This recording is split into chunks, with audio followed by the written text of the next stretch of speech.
Hello everybody, my name is Michael McNamara and I'm a graduate student at Western Illinois University. And today I want to talk about how I think improv can help directors become better directors and make their rehearsal process more supportive of the actors involved. So a question for everybody, what matters more in theater, the show or the rehearsals? And as you might guess from my introduction, I kind of lean towards rehearsals. But there's something to be said for the show, right? That's what audiences see, that's what critics review, that's what producers make their money back on. But with the rehearsal makes this possible. But the problem is that in a lot of our theater practice in recent memory, we care so much about getting to the final product that we disregard whether or not the rehearsals and the process is even justified or ethical to begin with. The result is that actors feel harmed or that their well-being is threatened. Actors are asked sometimes to play a stereotype of an identity that they felt, all because a director or an artist is telling them, we need to get to the show and this is the vision that I have.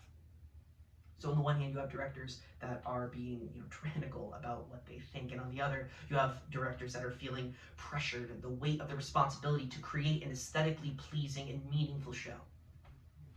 But that doesn't matter, I'd say, at the end of the day, because what worth is your aesthetically pleasing or meaningful show if these people that you worked with were harmed along the way? No worth. That's why I think that we need a common language in the theater industry to try to judge our actions, specifically for directors to judge their actions in the rehearsal room. Because directors, by right, want everybody to enjoy the show. They want them to enjoy the process. And a good director knows that an actor that's feeling more excited and more ready is an actor that can give more choices. So even the most militant of a director must cater to what the actor needs. And that perfectly lines up with what care is all about. The framework of care, as stated by Nell Noddings in her book Caring, is that it's relationship based, right? It's not about universal right and wrong. It's about the relationship that I have with this individual. Maybe a loved one, maybe a peer, maybe a stranger. And it asks me to consider what they need, right? Caring isn't just about saying, I care for you. It's about saying, okay, well, I do care about you. This is what I understand your needs to be based on what you have told me and what I know about you. And this is what I'm going to do to act on it, and then you act on it. Now, sometimes care might not be received in the best way because maybe you misunderstood a need. But the important thing is that you try to understand the need. This makes care a tricky thing to embody or to make actionable. We have wonderful practices that have been put out in theater recently, such as the Chicago Theater Standards and the conversation about safe spaces. But these are very clear conceptions of what needs to happen, very specific things. And unfortunately, they don't capture every scenario, nor should they, because theater is dealing with humans. We're unpredictable, we need to be flexible.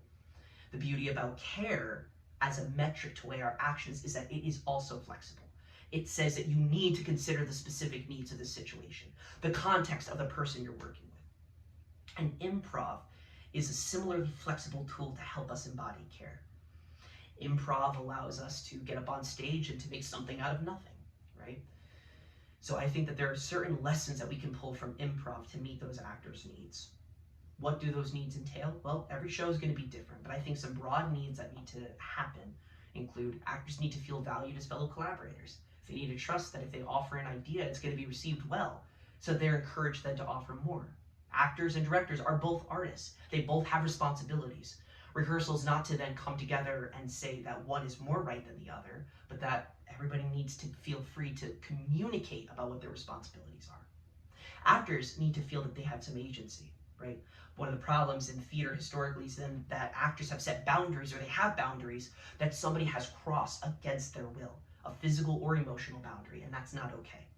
By ensuring that actors have some agency in the process and that they get to say, I'm not comfortable with this, or this is not something that I want to do, or to encourage them to find their sense of agency, that is more likely to lead to a caring process that protects their well-being. And actors need to feel like they can work with each other. They need to feel that they can, collaborate and that they can step into the space every day and make art. So these three needs need to be met. How can a director meet these needs? I think 6 key lessons pulled from improv practice and theory can help directors embed care in their rehearsal process. These include 1, spontaneity, expecting the unexpected in a rehearsal. 2, acceptance, saying yes and to exciting ideas that come up. 3, getting actors to make choices, right? Doing so in a safe way that encourages them to take risks. 4, helping them to play from honesty, to pull on what they know in their lived experiences in a healthy way. 5, building trust within the ensemble. And 6, assuming good faith, so that when mistakes and errors inevitably arise, that they don't create a breakdown in the artistic process and in communication between people. Now, admittedly, in my paper, this is the part that takes up the most space, is justifying and explaining each of these and applying them to directing practice. But for the purposes of my presentation, I wanted to at least introduce them and hope that if you're intrigued that you may turn to my paper, read about them a bit more. For now, I want to offer just a couple of the activities that I also describe in my paper that directors may find useful to embed these lessons in their directing practice. And that by applying them that way, it can get us to care.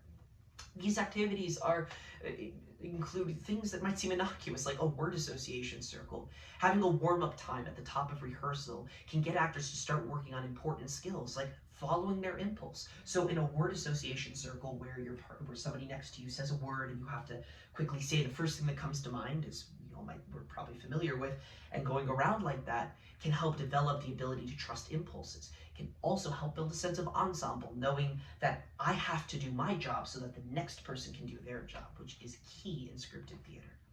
Another activity is something that Augusta Boal described, which is getting actors to improvise as their characters, as the roles, exploring a scenario from the past or a potential scenario in the future, allowing them to make honest choices with the script down, and also allowing them to try to pull from what they know as a person.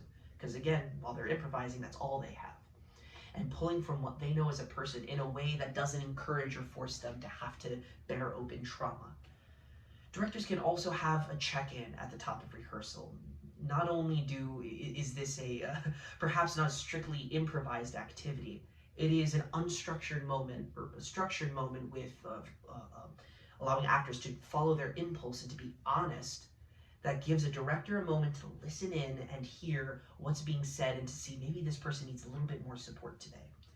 I've seen this in every ensemble and improv troupe that I've worked with, a moment to just check in and say, hey, what's today like? What's the best that we're able to bring today? Because the best is all we have as improvisers, even if our best today isn't as good as another day. So being aware of that in scripted theater is so vital to making sure everybody feels cared for.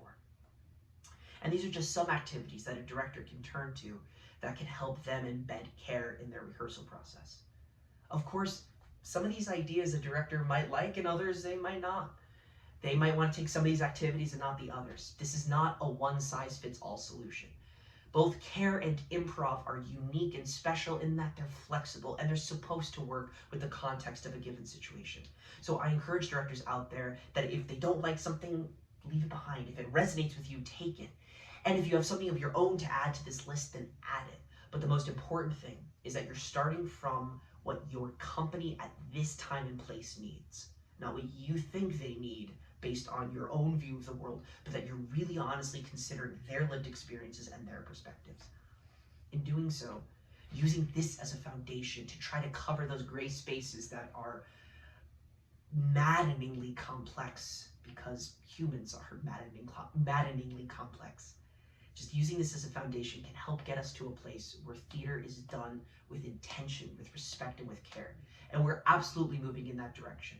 But I think that this is another step needed to give us a common language to weigh our actions and look out for the artists that should not have to feel like they're risking their well-being stepping into the process.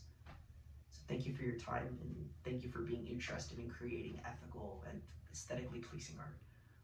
I hope you have a great rest of your day, and if you have any questions, please feel free to reach out to me at mc-mcnamara@wiu.edu.